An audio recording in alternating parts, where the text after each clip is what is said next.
Assalamualaikum warahmatullahi wabarakatuh. Kita sambung lagi kajian kita yang kali ini adalah berjudul konsep jihad.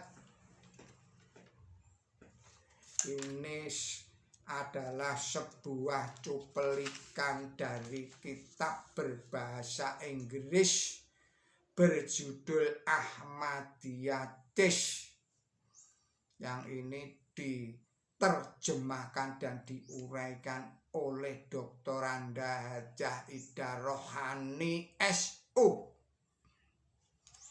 Saudara-saudara para pemirsa Kereweng Aji Channel yang berbahagia, serta kaum muslimin wal muslimat rahimakumullah, di dalam kamus leksikon berbahasa Arab dan bahasa Inggris, Lin mengartikan kata jihad sebagai berikut ini. Jihad adalah kata benda infinitif atau bentuk asal suatu kata kerja dari kata jahada, yang berarti menggunakan atau mengerahkan kekuatan, mengerahkan daya upaya, mengerahkan usaha, ikhtiar, dan berjuang, atau mengerahkan kemampuan, segenap kemampuan seseorang yang terbaik dalam berjuang melawan musuhnya. Ada 3 macam musuh-musuhnya. Itu adalah, yang pertama adalah musuh yang terlihat, kemudian setan, dan yang ketiga adalah dirinya sendiri. Semua musuh tersebut disebutkan di dalam Quran Suci surat 22 atau surat Al-Hajj ayatnya 77. Al-Quran Suci menjelaskan kata jihad dengan arti berjuang atau berusaha. Jahada. Yang pertama, bismillahirrahmanirrahim, mereka yang berjihad di jalan Allah akan kami bimbing ke jalan kami.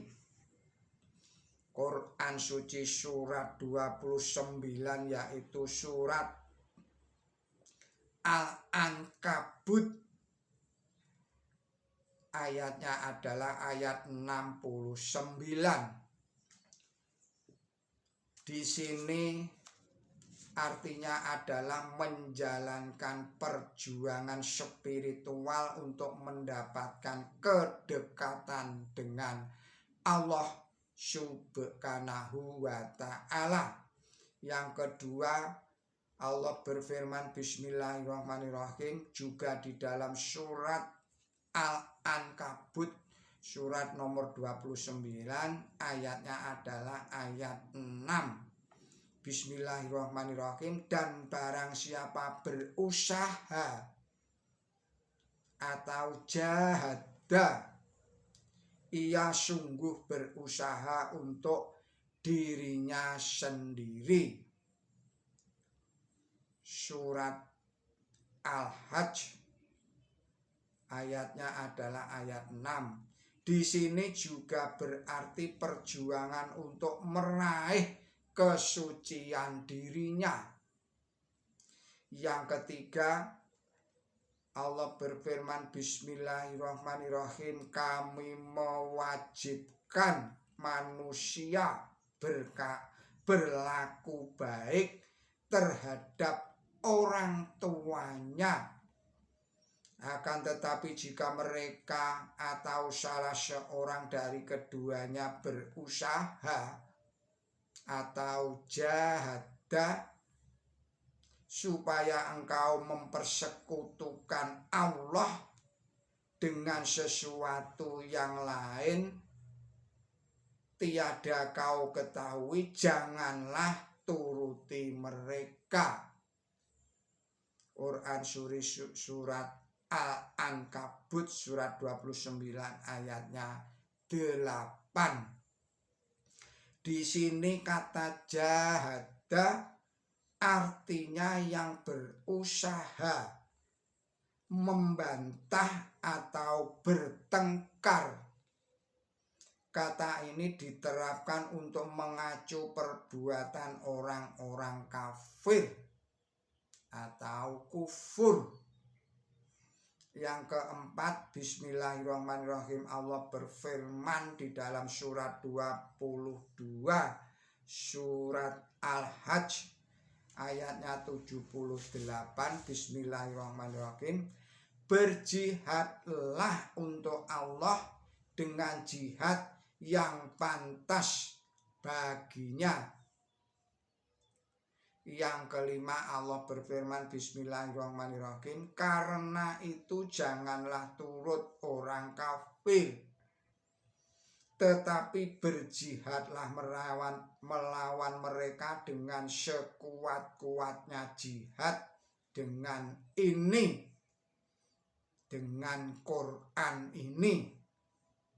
Quran suci surat nomor 25 yaitu surat Al-Furqan ayatnya 52.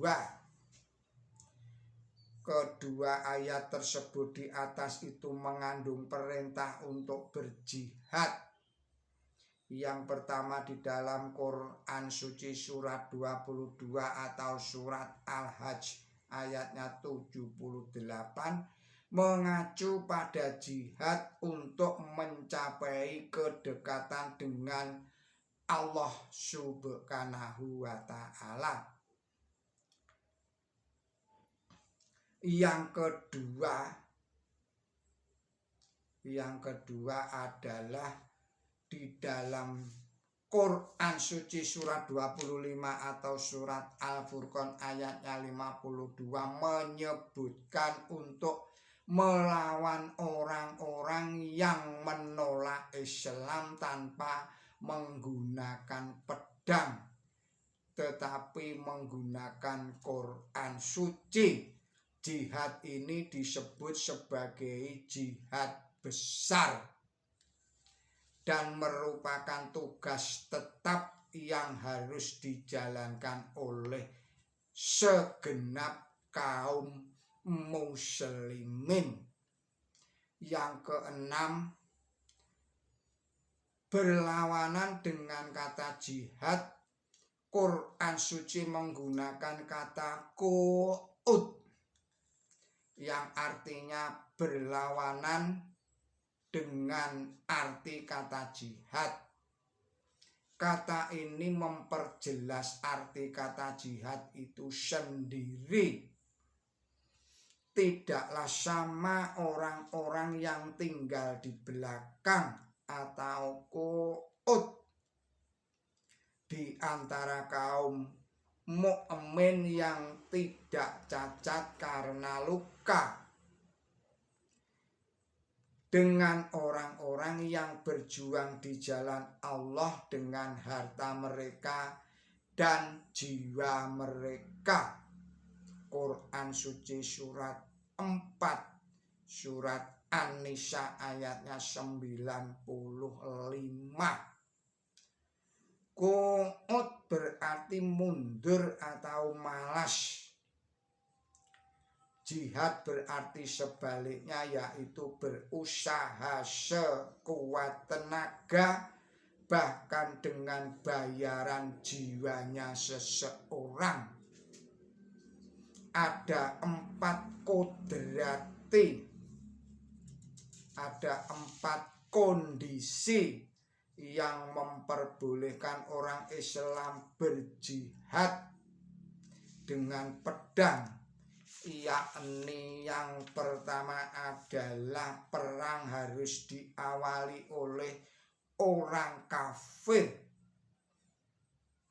seperti yang secara jelas diajarkan orang yang memerangi kamu.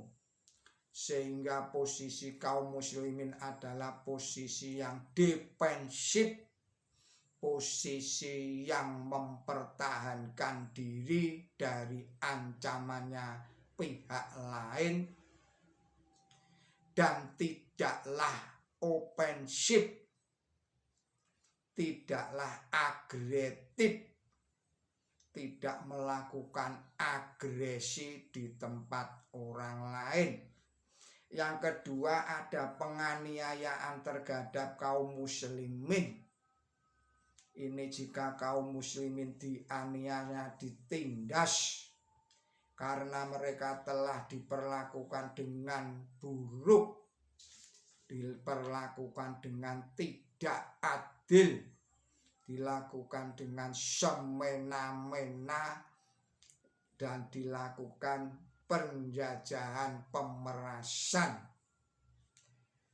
Yang kedua, ada penganiayaan terhadap kaum muslimin karena mereka telah diperlakukan dengan buruk. Yang ketiga, tujuan orang muslim haruslah hanya sebagai pembelaan diri dan melindungi dirinya sendiri, seperti halnya diungkapkan di dalam Allah tidak mengizinkan suatu kaum mengusir kaum yang lainnya.